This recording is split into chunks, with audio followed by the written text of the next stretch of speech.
Hey everyone, welcome back to the channel. If you're watching this video, I assume that you're either anticipating a medical school interview or you actually have one coming up. Either way, congratulations, applying to medical school is such a strenuous process, and in some ways, getting invited for an interview can be even more stressful, despite it obviously being very exciting. So in today's video, I'm actually going to go through one of the practice interviews that I did when I was applying to medical school and give myself feedback.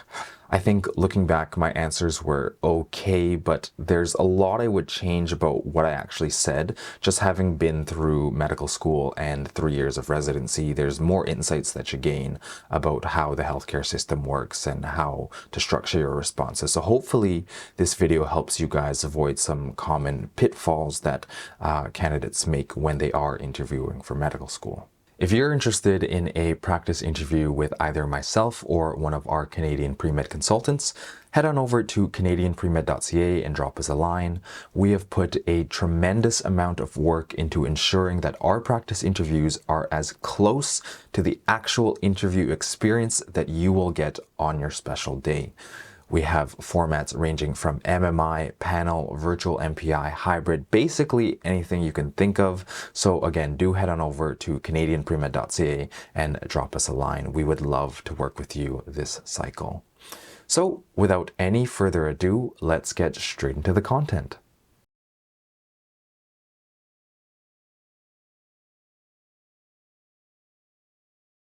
One comes to mind in particular, and that relates to my role as a volleyball coach.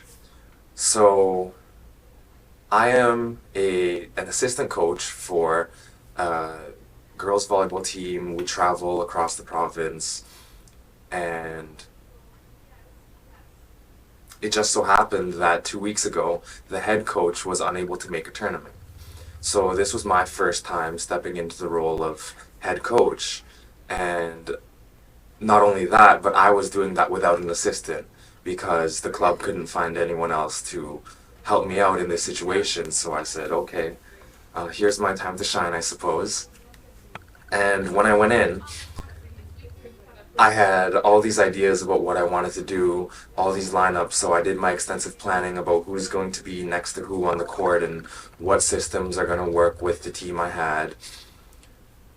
But when I got in there, I realized in the quarterfinals that one of my star players was totally mentally exhausted. She was getting mad at her other teammates, and she just wasn't playing her game because she was more focused on winning than having fun. So it was, and volleyball is a game where it's best of three. So it was the second set, we'd won the first set, we'd lost the second set, and in the middle of the second set, I knew that she was having that emotional downspin, and I really needed to make that decision. Well, she's one of my star players, but she's being toxic on the court to the other players, so do I play her for the third set, or do I sit her down? And I remember when I was a player, and I was in those situations where I was emotionally frustrated, even though I felt like, yeah, I probably could help my team, I realized in hindsight that when I'm in those situations, I'm not really much of a help to my team because I'm bringing the whole attitude of my colleagues down. So I decided to sit her, and eventually she started cheering and getting happier and happier. We ended up winning the third set and going all the way to the finals of that tournament and getting a gold medal. So that's one leadership experience where I felt being put in the position of head coach for the first time, I was able to reflect on my own experiences and lead the team in a way that I thought was best in a tight situation. Another leadership experience relates to my role as a camp counselor for at-risk youth in the GTA. So there's a lot of single mothers that come to this, not single mothers, children of single mothers that come to this camp, surrounded by neighborhoods of gang violence and drug trafficking. So essentially where I spent the first 10 years of my life before I moved into a middle-class suburb. And most of what these kids have gone through is worse than what I've gone through in terms of familial distress and problems at home. But being able to go back to that camp and relate to those kids, I really felt privileged to be a role model and show them that just because their older brother is doing such and such illegal activities, and just because they might not have a father figure in their lives at the moment, doesn't mean that they're confined to their neighborhoods, and doesn't mean that they can't do what they really want to do with their lives. And so I think one particular example of where I was a role model for them was the camp director one night said, "I'm going to pretend to be your father, and if you feel like it's the time to forgive your father, I want you to come up and say, I forgive you to me as if I were your father." And most of the kids were really hesitant to step forward and say, "I forgive you," especially to someone who wasn't their father, to do this kind of role play with the camp director. But I think when some of the other counselors got up and did the action, and I got up and did the action, that really set the stage for them to say, you know what, maybe it is okay to let go of our past and just move forward from here, and this is really the first step to doing so. So, using my experience growing up in a household that was wrought with extreme emotional turmoil, I was able to lead kids that came from similar backgrounds through an experience that was able to liberate them and make them feel at peace with their past and move forward into whatever the future holds for them. Thank you. So obviously in this prompt, I'm talking about my experiences as a volleyball coach and as a camp counselor. And I think they're relevant experiences, but that being said, I do have some feedback for myself.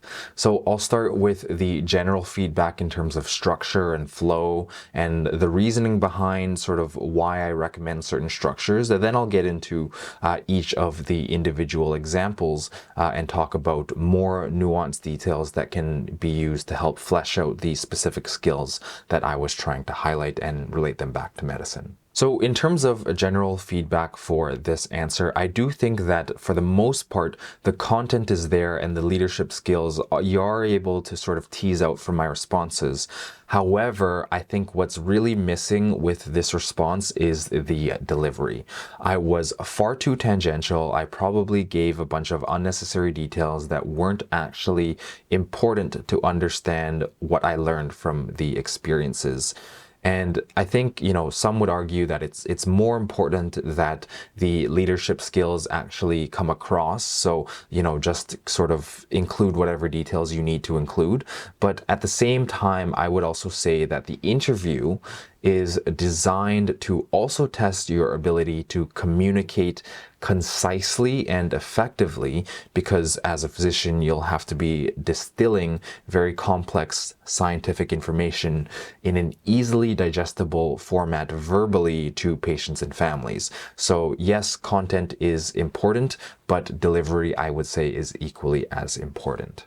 One very common interview response framework that's used to keep students on track when they're talking about their past experiences is the STAR framework. So STAR stands for situation, task, action, and result. Very briefly, this means that you describe the situation and any background that's relevant to understand what you actually did.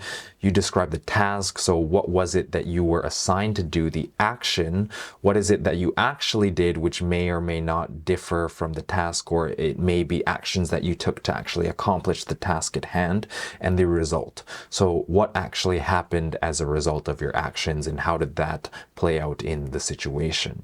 One of the mistakes that students often make with this framework is interpreting it too rigidly. So for example, with the result piece of the framework, students sometimes actually focus more so on what actually happened practically, logistically in the real world. And while if it's a positive outcome, that can certainly be nice to include and certainly does kind of close out the story.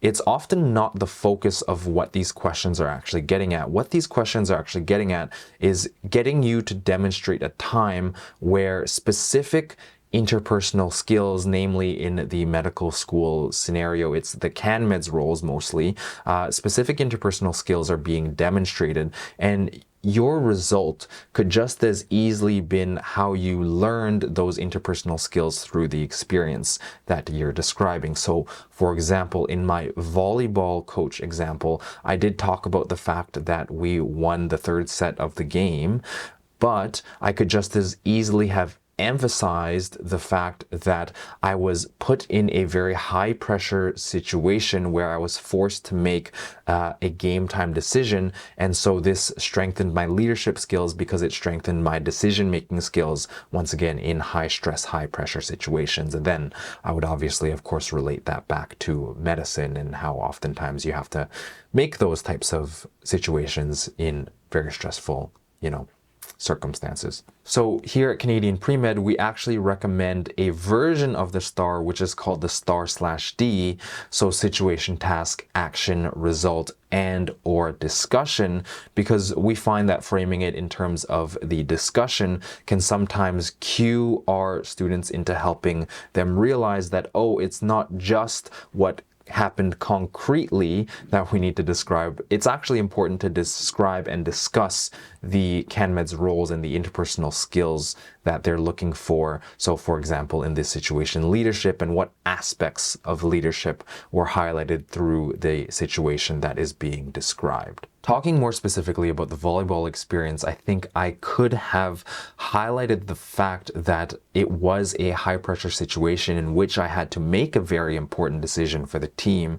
And oftentimes in medicine, that is the exact situation you're faced with. It is a very stressful environment at times, and you will be called upon to make decisions in the face of uncertainty and incomplete information, and you'll have to justify your decisions as a physician. So once again, just highlighting that decision-making skill as a component of leadership is probably more so the direction that I would have taken in the volleyball example, in addition to following more of the STAR-D framework. So for the camp counselor experience, I think I actually did a good job in conveying the weight of the experience in terms of the importance it had to the campers and the emotionality that was associated with that experience. And I do think that those factors are important because it shows your passion and your commitment to whatever experience that you chose to participate in prior to medical school. Where I would say that there's room for improvement is that I would once again focus a little bit more on those CanMed's roles, highlighting specifically the fact that in this situation, I chose to lead by example. And leading by example is so important as a physician because you will be working alongside medical students and residents, and you never kind of want to give your team the feeling that you're asking them to do something that you're not willing to do yourself. That's, it can be perceived as scut work or, taking out the trash. And obviously there may be a layer of superficial compliance when you are assigning that type of work to people. But at the same time, behind or below that superficial compliance can oftentimes be bitterness and resentment. And, it's not a good feeling that your team will have if you're asking them to do something that they perceive you're not willing to do yourself. Once again, highlighting the importance of leading by example.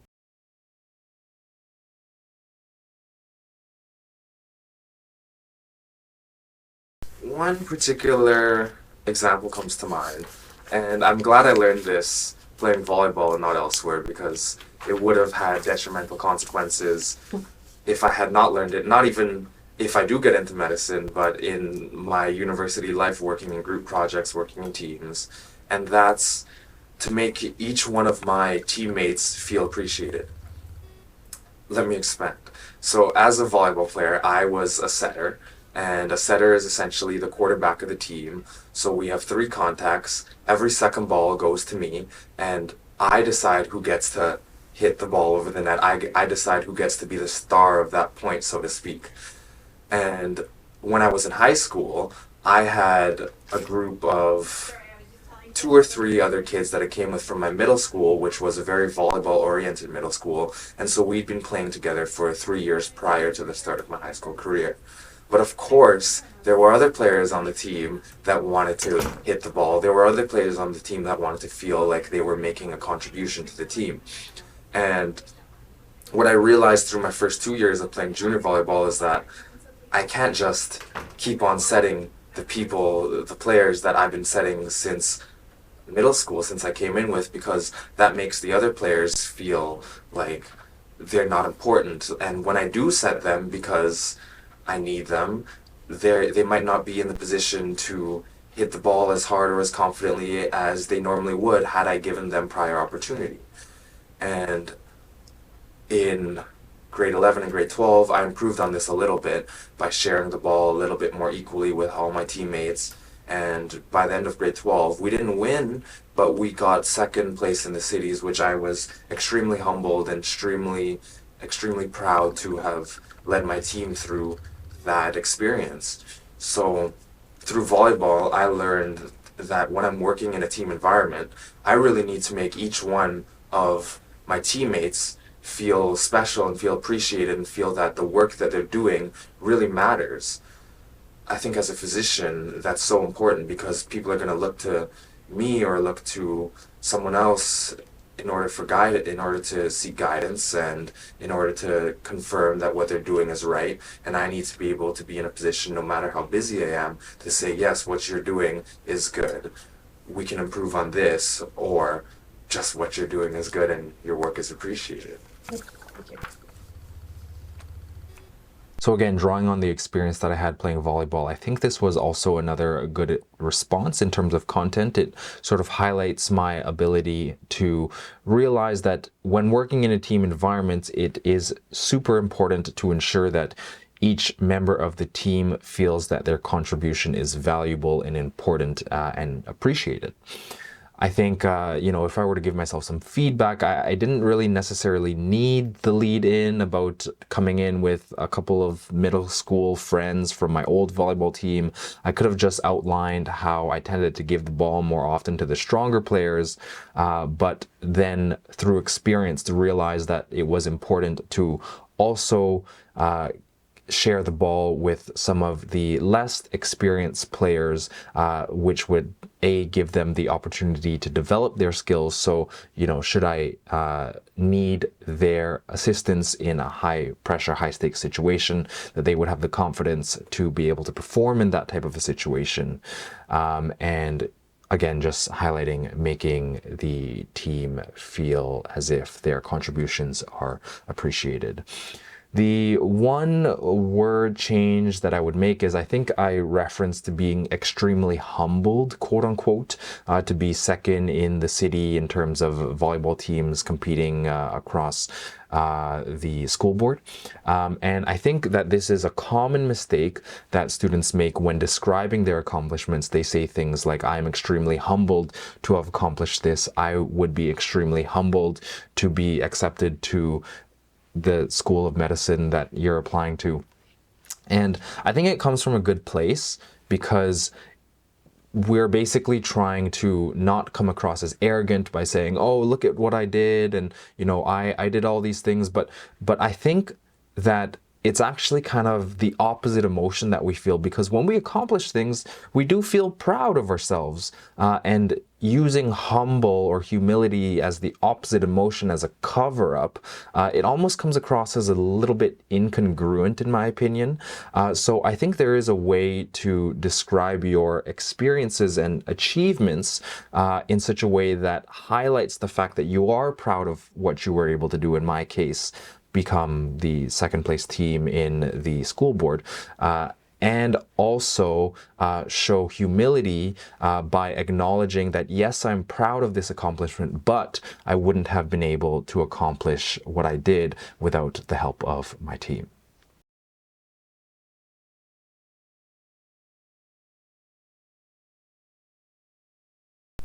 That's a good question. I'm just going to think of it.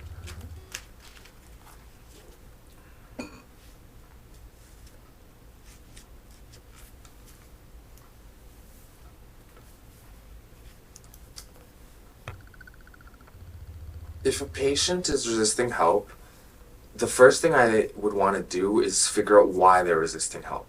Because if I don't know why, then I can't help them through that, or I can't help them find alternatives. But maybe they might have previous encounters with physicians that have put a negative light on the practice of medicine. And I think in that situation, it's my job to reveal to them the more positive light and be their physician and really listen to what they have to say in order to break down those walls that they may have in terms of the practice of medicine. Now, they may have other barriers, such as cultural barriers. They may feel that allopathic medicine is not the way to go, and they'd rather do alternative techniques such as meditation or acupuncture. And I'd really want to explore those concerns and flesh them out, and I would validate that those are reasonable concerns, because if I don't, then they may have restrictions to bringing those forward to me in next meetings. So that would have negative consequences in terms of their health outcomes, because I think if I didn't validate that those are valid concerns, then they may just go behind my back and do things that I'm not aware of, which ultimately may interfere with drug treatments that they may be receiving in the future. So I really think it's important to figure out why the patient is resisting and help them understand that maybe whatever they're thinking of doing can be complementary to traditional allopathic medicine. And I'd always look into what the evidence has to say about whatever they're seeking or however they're doing, and really just try to help them through that process and without forcing it. So if it requires more than one meeting, then it requires more than one meeting. But really getting that firm foundational understanding of why they're resisting would be the first step in moving forward with the treatment of that patient, I think. So again, looking at this response, I think it was overall a decent response. I, again, don't disagree with anything that I previously mentioned, although I could be a bit more succinct. Basically, my whole response was focused around understanding why the person in front of me is resisting help. I gave a few examples of some common reasons that patients resist help or are maybe a bit more weary of allopathic or Western medicine as opposed to other forms of healing. And I talked about how I would validate their concerns. Now, of course, as a third-year resident, I have been in this situation before, and so obviously I think there is more that I can add to this response with the knowledge that I now have. I think there are a couple things that I would want to highlight. One is the importance of developing a therapeutic relationship with the patient. Two is assessing the patient's capacity to consent to treatment. Three is outlining really the risks and benefits of the various different treatment options that exist. And four is framing the discussion in the context of the patient's values and preferences. So I'm going to break that down. Don't worry. I know that's a lot, but I just wanted to give you guys that outline just so that you know where I'm heading with this discussion. So developing a therapeutic relationship is really predicated on the understanding of the patient's values and preferences. We need the patients to know that we have their best interest in mind, but also we need them to feel that we are on their side and, we are looking out for them and we understand why they may make a different decision than someone else given their values and preferences when presented with a particular medical scenario. So obviously that comes first. The therapeutic relationship comes before anything else. And then we can sort of get into capacity and risks and benefits of different treatment options. So from a capacity perspective, I think this is a very easy tick box, basically just acknowledging that sometimes patients actually don't have the capacity to make their own medical decisions. But I think that kind of gets down a rabbit hole that this question isn't really testing. And of course, if there is a concern about the patient's capacity to make medical decisions, most commonly due to conditions like dementia or other forms of mental illness, or even sometimes delirium and confusion can temporarily affect someone's capacity to make medical decisions. You could just, I might just have said, assuming the patient is capable of making their own medical decisions, I would would do such and such and such, because again, I don't think this question is necessarily getting at the issue of capacity. It's more so about a patient that is presumed capable and just refusing help for whatever reason. But I would kind of acknowledge the capacity bit in my response should I be presented with this question at this point in time rather than back then when I was preparing for my medical school interviews. The last point that I would add to this answer really, I think, is the third kind of most important point other than developing the relationship and the preferences and values. And that really relates to what is the job of a doctor fundamentally. And really, our primary job in this situation is to give different options. So for any medical or health situation that a person finds themselves in, there are normally a ton of different potential treatment options, not just one. So for example, an individual with high blood pressure may benefit from diet and exercise, salt reduction in their diet.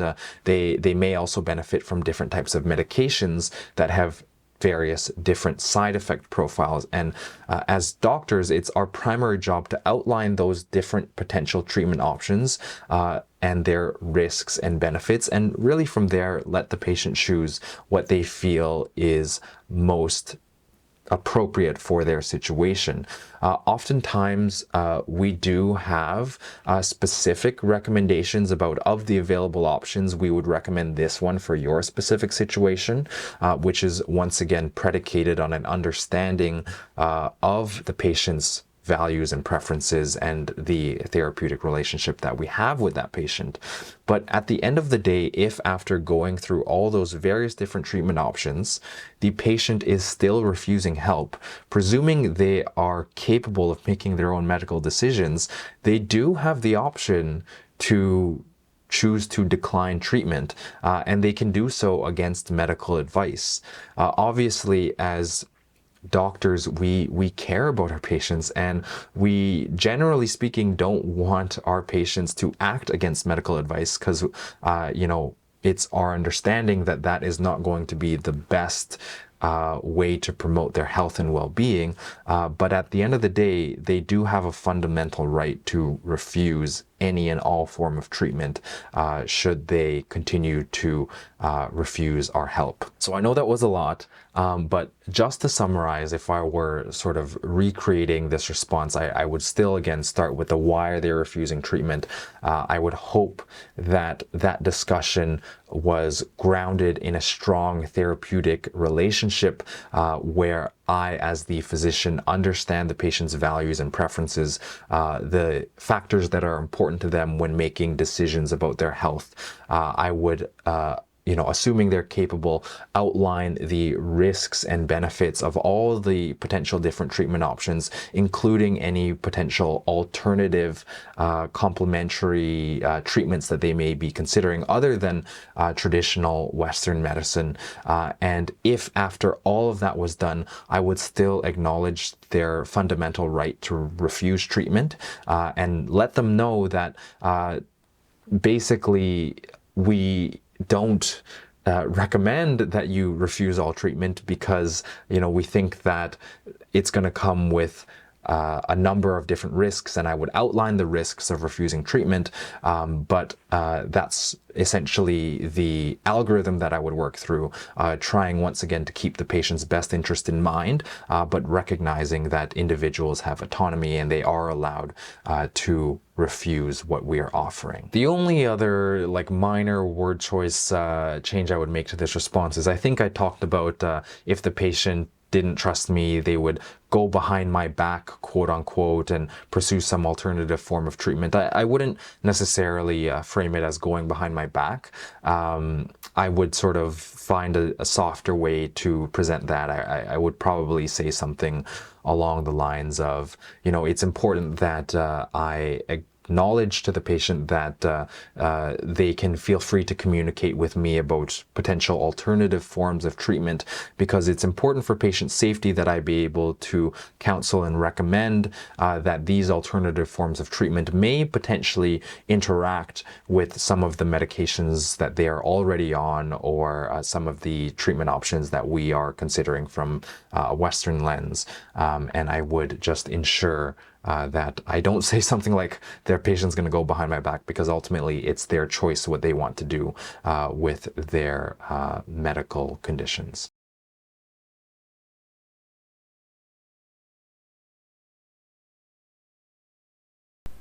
Okay.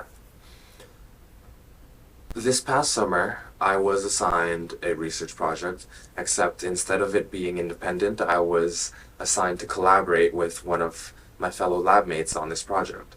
And both of us being really driven individuals that were really serious about medicine, kind of, we almost rubbed each other the wrong way in a lot of respects.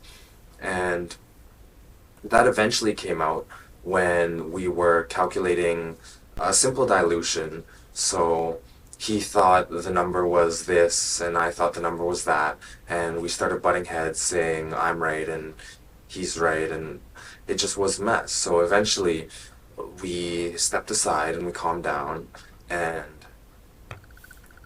he's the one that actually initiated the conversation, so I really do have to give him credit, because although both of us knew that we weren't collaborating the most effectively because of our own personal differences, when we sat down and talked about it, we were able to let go of a lot of the resentment that we had for whatever reason towards each other. Some of the things that were bothering me were maybe he would come really close to me and breathe in my face while we were collaborating, and in hindsight I really should have let him know that earlier on and just have that difficult conversation, but because it had built up over a period of time, it didn't come out the way I wanted it to until we had that conversation where everything was calm. And at the same time, he was able to point out a fault in me and say, you know what, Darren, sometimes I find what you say to me condescending. And my initial reaction was, yeah, you're right. I know I can do that sometimes, and thank you for pointing that out to me. I'm going to work on that. So, although it wasn't the best of starts to our collaborative research project, from that point on, after we sat down and had that private conversation, we were able to move forward into a system where every week we'd collaborate with one another and say, okay, where are you in this step of the project? And I'd update him in where I was in this step of the project. And it became less of a competition and more of an actual collaboration between two individuals. So by the end of the summer, when we were presenting our final projects to our supervisor, he was really impressed at all we had learned. And even though the project was not successful, that was not inherently our fault, because we were the ones testing whether or not the cells that we were working with were going to respond in the way that we wanted them to. And unfortunately they didn't, but at least we came together and learned a little bit more about each other and ourselves and said, okay, here's what we need to do moving forward. And even more than that, our supervisor allowed both of us to continue in the lab for a third-year research project that we did during the semester. And I really felt that during lab meetings, we were giving each other really critical feedback on our experimental design, the potential controls we needed to have in certain experiments, and really promoting a positive learning experience instead of a competitive experience that we started off with in the summer. So to summarize, in the summer we were assigned to participate in a collaborative research project that didn't start off the best because of our competitive nature, but eventually we worked out our differences and came to a place where we could propel each other towards a greater understanding of science and a more collaborative environment in the lab in general. So this response obviously wasn't my strongest during the interview, and I really have two main categories of feedback. The first being general structure and flow recommendations, and the other being actual word choice and phrasing. In terms of structure, I think I just took way too long to think. And in hindsight, I believe that was because I didn't want to keep recycling the same examples that I had been using in volleyball, because this was more of a panel style interview. That being said, depending on the format of your interview, for example, if it's a multiple mini interview or a video MPI, you may actually be able to recycle the same example over and over and over again for multiple different stations, because the idea behind the MMI or the MPI is that each of these assessments are independent of one another. So the assessor in room 3, for example, is not privy to the information that was shared in room 2. In terms of other structural feedback, I probably didn't need the second summary because it was already quite long-winded as it was. In terms of the actual content and phrasing, I think it was an okay example because, the question did ask for a specific example where I worked in a team and how I would improve my performance next time. And so naturally drawing on an experience where there was room for improvement kind of lended itself to helping me answer the question. But that being said, I think there were a few words that kind of maybe would have raised some flags. For example, my lab partner in this scenario obviously had some reservations about working with me, namely my tone and stating that I was condescending. The good thing is that in the interview response, I sort of took responsibility for that and acknowledged that it's something that I had worked on in the past because it was brought to my attention. So I think that is good. I think the way that I might rephrase that is I might not necessarily use the word condescending, but I might say something like, during this time and discussion that we were having, giving each other open and honest feedback, my lab partner did actually share with me that sometimes during disagreements, he didn't always appreciate the tone that I used during our discussions. And so framing that a little bit more gently, it's less of a flag than saying condescending, while still acknowledging that there was room for improvement on my end, and taking responsibility once again and ownership for that feedback to be able to work on myself and make myself somebody that is easier to get along with, easier to work with, and somebody that is easier to collaborate with.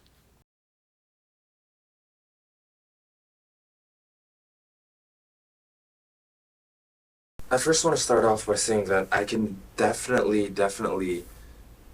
empathize with what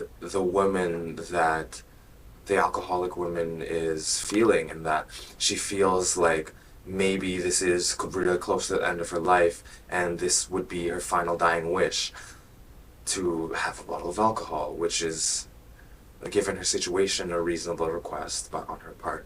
But at the same time, me as a hospital volunteer, I really don't know too much about her diagnosis and her prognosis. So the fact that she's not had a drink in 2 days is really encouraging to me. And I don't think I could be able to justify giving her that drink of alcohol for a number of reasons. One, like I just said, because I'm not sure what the course of her prognosis is going to be. I don't know whether she has a year to live, whether drinking alcohol is going to influence how much longer she does have to live. So in the case where she does have, for example, a year or 10 years to live, if I were to give her this bottle of alcohol, then that may put her upward progress back down to the floor, and she may have even worse outcomes than had she not have drank that alcohol. Rather, I'd really want to encourage her and say, well, you've gone 2 days. I as a hospital volunteer, or I as a volunteer, am not in a position to make a diagnosis, so I don't really know how long you have to live. But I think I would encourage her to say that's a conversation you need to have with your doctor about whether or not, like, about how long you have to live, and to find out in the time you do have to live what would be meaningful to you, whether that would be having that final dying drink, or whether that would be spending time with kids, or spending time outside, or traveling, or doing whatever's meaningful to her. But for me, I don't think I'd be able to objectively say I can definitely give you this bottle of alcohol and everything will be okay. On top of that, the fact that there's another patient watching me, it definitely puts me in a really awkward situation because although I would feel compelled to help this woman in her final wishes, I know that breaking the rules of the retirement home would be detrimental to my self image and my image in the retirement home and may potentially lead to me getting kicked out and not being able to return to my volunteerism. So, if this woman were to see me do this action that I know is completely wrong in the eyes of the resident, then she could possibly tell someone else, and I could possibly be criminally convicted of something that ultimately may have came from a place of good intention, but is not the place I want to be in regardless. I don't want to be criminally convicted of something. I don't want to be forced to leave my volunteerism because I decided to give this woman a drink of alcohol. I don't think I could reconcile those two ideas and give her that glass of alcohol because I don't know her diagnosis and her prognosis, because there are other people watching that may or may not let out what had happened, which may have negative consequences on my own personal criminal record and my volunteerism in the old folks home. In keeping with the theme of basically this entire video, again, this answer I think is okay. Mind you, this is still one of my very early practice interviews, which I purposely selected because there's lots of valuable feedback that I can give myself, which hopefully prevents you guys from making some of these mistakes. But I want to start by acknowledging what I did well in this question and then talking a little bit more about what I could have improved. So I think it was good that I acknowledged the limitations in my role as a homeless shelter volunteer, that I wasn't sort of overstepping any policies or taking matters into my own hands. I think that was good. I think if I were to reframe things, I might make it a little bit less of myself. I know I referenced potential criminal convictions and, worrying about what's going to happen to my own reputation in the homeless shelter. I would make it less about myself and more about simply just following the policies and procedures that were set out by the homeless shelter, by those who have likely been working in this environment for a longer period of time and thus would have set out policies in keeping with their experience, which I of course do not have because I'm simply a volunteer in this situation. Additionally, I think I would continue to expand on the limitations of my knowledge. So I talked about how I don't know what her prognosis is. Maybe I might also choose to speak about, I'm not sure if there's any other medical comorbidities that she's suffering from. And I think more critically, I don't know if there are ever any exceptions made to policies like these in extenuating circumstances. For example, at the end of life, as outlined in the question stem. And so regarding the potential exceptions that may be made given extenuating circumstances, I would certainly add that I might want to speak with my volunteer coordinator to see if there's any factors that are present in the situation that would warrant escalation and potential, once again, exception to the policy. So I think, again, just to sum it up, it was overall, I think I landed on the right side of, the way you can answer this question if you're thinking about it as a binary, like right and wrong.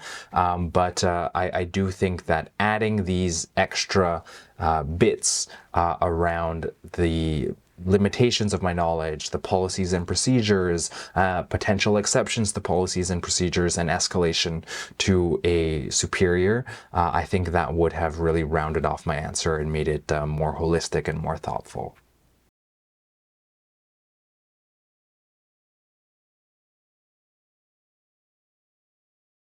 My greatest fear about entering the medical profession would definitely be burnout. I hear a lot about physician suicide, about the power hierarchy where you have residents and attending physicians that might not treat the medical students in the most respectful of manners.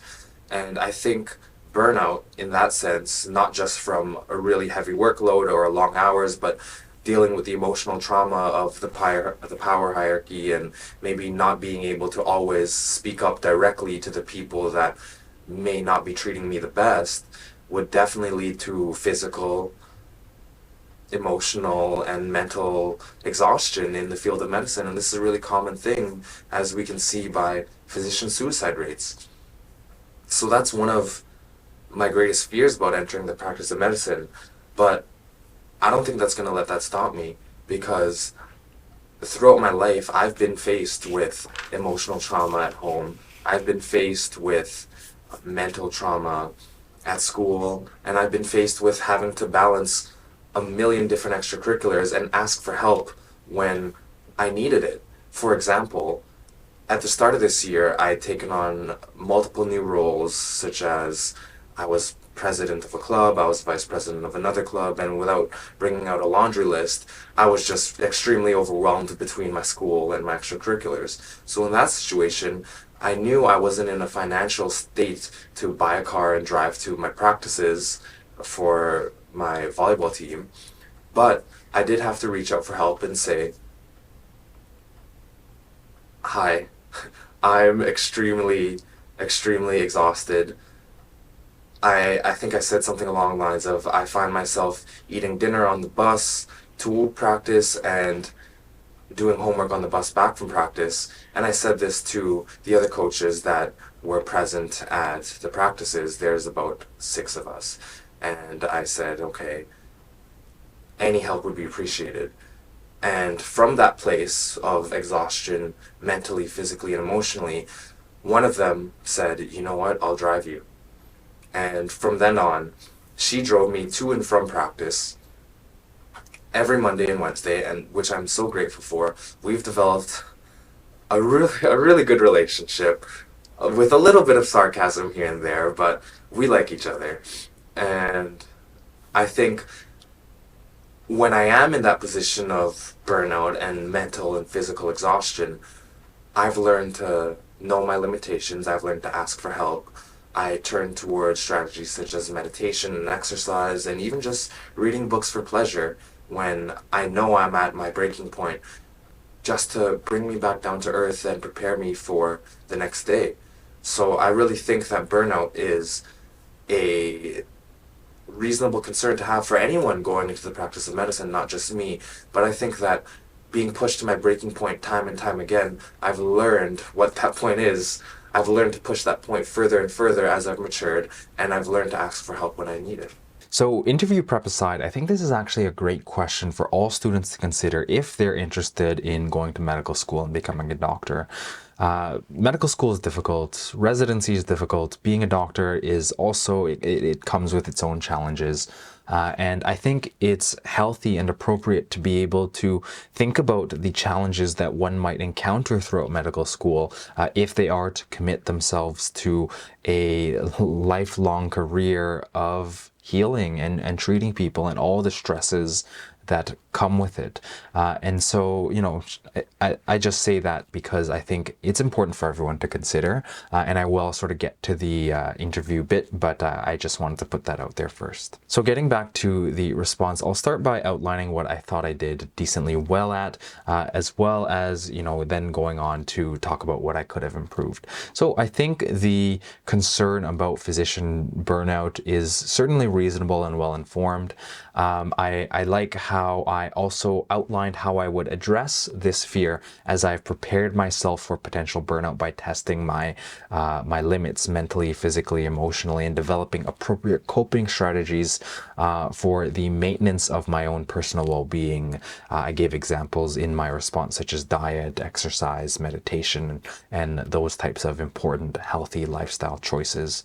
I think where I could have improved was that I didn't necessarily need to talk about how some medical students don't get treated that well by physicians and residents, or I didn't even necessarily need to bring up suicide rates because I think that there is a risk of misinterpretation given that people that are going to be interviewing you are most likely going to be current medical students, residents, and physicians. And you don't kind of want to throw a group of those people under the bus and say, well, there's a possibility that you might mistreat me if I get into medical school. You can just sort of generally talk about how medicine is a very demanding career. There's lots of stress, all the pressure, responsibility, and liability will fall on me. And so I know that with a career that is so demanding, there is the risk of burnout. And that is something that I am prepared to address by doing such and such and such. The other piece I wanted to touch on was the word choice that I used. I think I used the word trauma when describing sort of my emotional experiences or cognitive experiences that have helped prepared me for medical school. And my interviewer would have probably, in the context of the entire interview, been able to understand what I was talking about. But I think I would just be careful with the use of the word trauma. That may or may not be something that you want to be so vulnerable about in interview. If I were to reframe things, I may say something along the lines of, I do feel that given my upbringing, I have faced and overcame my fair share of hardships, and throughout university had the opportunities to challenge myself intellectually and cognitively. And so I do feel that despite this risk of burnout, this fear of being overworked, I have appropriately developed the skills and strategies that are going to help me handle the stress that's associated with the study and practice of medicine, in addition to understanding where my physical, mental, emotional capacity lies, and when it's appropriate for me to target more of a work-life balance. So I think that's sort of the one piece that I would add about word choice, in addition to not kind of throwing my colleagues under the bus by saying they're going to mistreat me as a medical student. Those would be the two places that I would focus most of my improvements on in this response. Thanks everyone for joining us on this interview breakdown. I hope it was helpful to you. For more interview preparation content, do feel free to hit that subscribe button. Follow us on Instagram at DarrenChaiMD and at CanadianPremed.ca. And of course, if you are interested in practice medical school interviews, do head on over to CanadianPremed.ca and get in touch. We would love to work with you through this very important professional milestone in your career. Thanks again for watching the video, everyone. Take care and best of luck.